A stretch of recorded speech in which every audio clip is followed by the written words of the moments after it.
আমি হচ্ছি খিচুড়ি বিশেষজ্ঞ, ইন্সপেক্টর জেনারেল অফ খিচুড়ি বলতে পারেন। এই গ্রামে যখন ইফতার হয়, যে এখন রোজার মাস চলছে, তো এই খিচুড়ি দেখে আমি যে কমেন্ট করি আমার মনে হয় যে সেটাই হয়। এই দেখেন, আমি বললাম যে অনেক বেশি শক্ত। এখন একটু নরম আছে, কিন্তু আমরা ইফতার করব এখনো 25 মিনিট মতো দেরি আছে, তার মানে লোহার মতো শক্ত হয়ে যাবে। এখন এই যে খিচুড়ি অনেক খরচ করেছে, কারণ এত বেশি মাংস সাধারণত দেয় না।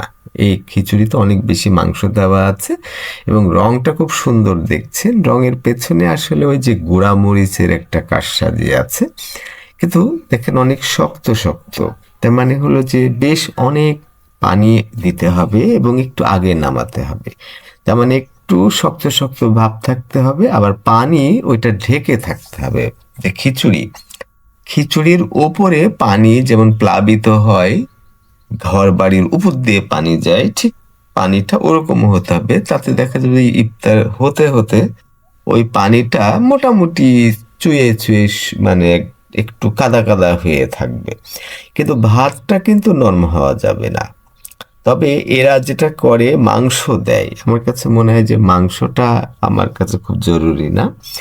পানির যে ব্যালান্স এবং যে একটু শক্ত শক্ত ভাব হতে হবে, মানে চালটা একটু শক্ত হবে, কিন্তু যে খিচুড়িটা সেটা পানি পানি হবে। মনে হবে যে অনেকে লেট্টা বা লেটকা এরকম খিচুড়ি বলে, আসলে কিন্তু এটা না, পানি পানি খিচুড়ি হতে হবে।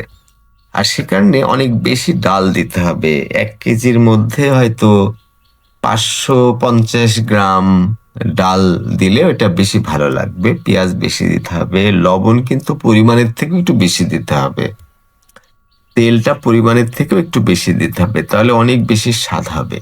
তবে এই প্রোগ্রামগুলোতে যেটা হয় সেটা হলো যে আহ, ওই ডালটা অনেক কম দেয়। হ্যাঁ, ডালটা কম দেয়, একটা সুবিধা হলো যে মাংস দেয়।